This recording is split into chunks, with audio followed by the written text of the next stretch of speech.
Малко, да. Той просто каза, че идва за първи път тук в залата, за първи път има така церемония, първа така обувка получава и пожеланието ние наистина да направи поне чифт най-малко от тези обувки. Все пак момчето е само на 19 години.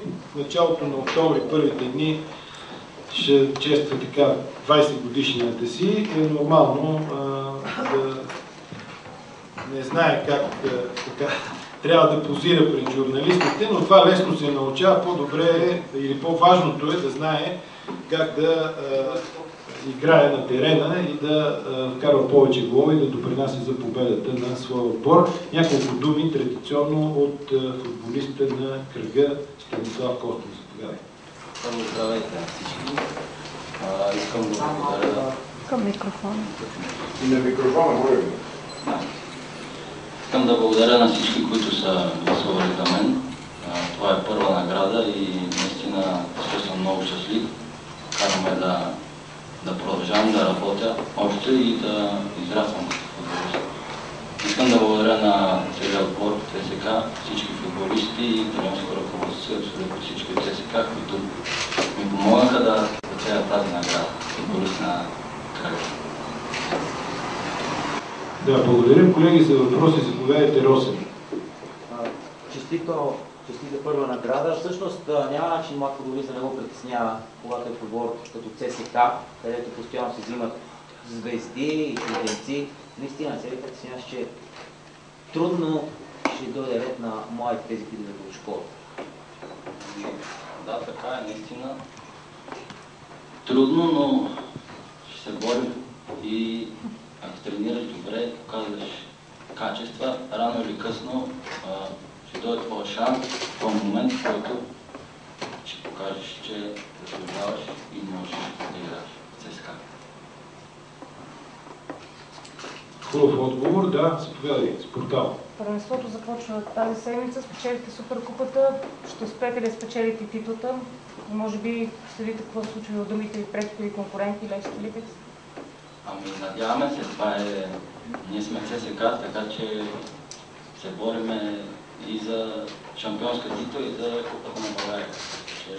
Взехме Суперкупата и продължаваме да работиме, да спечелим титлата и Купата.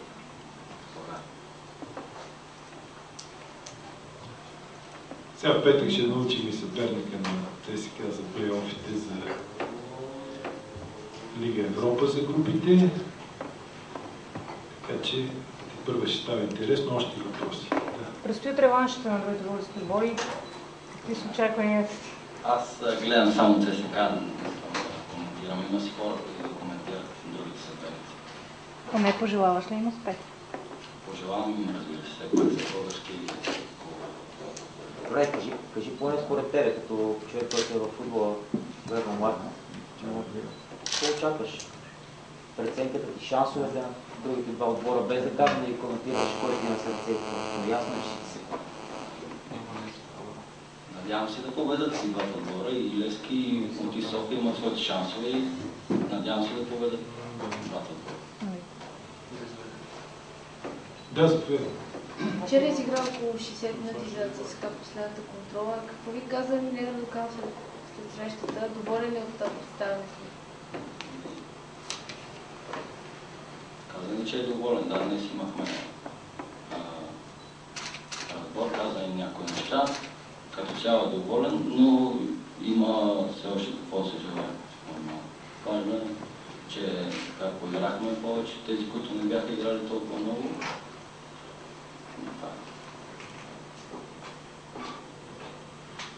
Да, Цвети, заповядайте. Какво трябва още да поработите в следващите дни, ние които става до началото на трансфера?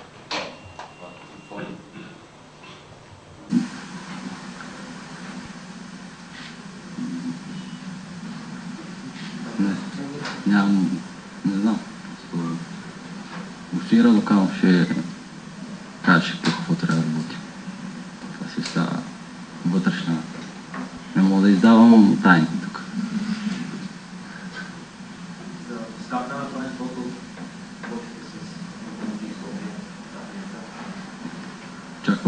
да победим, като всеки матч. Пак казвам, че това е ЦСК и ние трябва да побеждаваме всеки матч. Съм сигурен, че ще го направим още в неделя. Победим.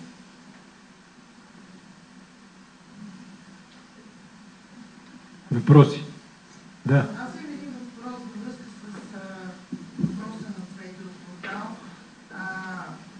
Би ли ми казал след лятната подготовка, как усещаш промяната в одобрението на спортно-техническата си формула и точно какво ти казва треньора в това отношение?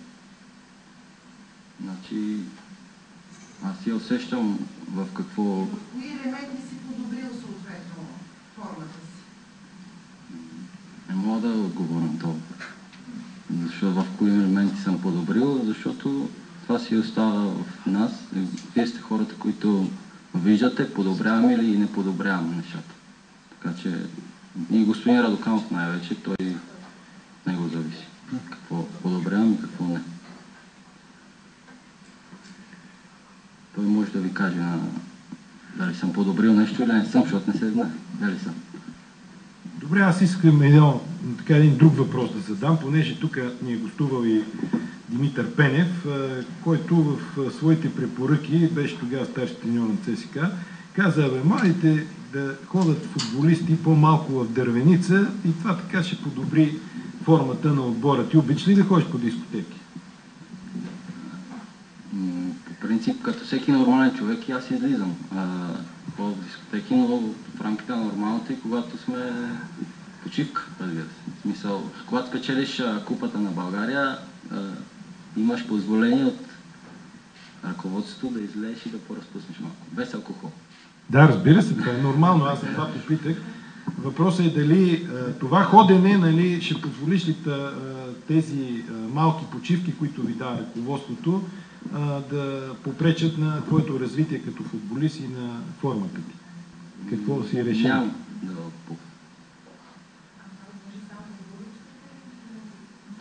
за всички. Добре, други въпроси, колеги, ако имате. Да, заповядай.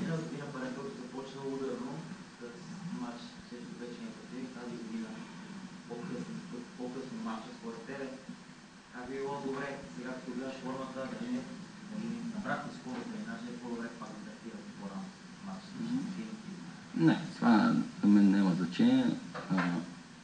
Ние през целия сезон ще се стремим да сме на високо ниво, така че дали ще играем в първия кръг или в петия, в 8 с Левски, ще ги победим. И тази година.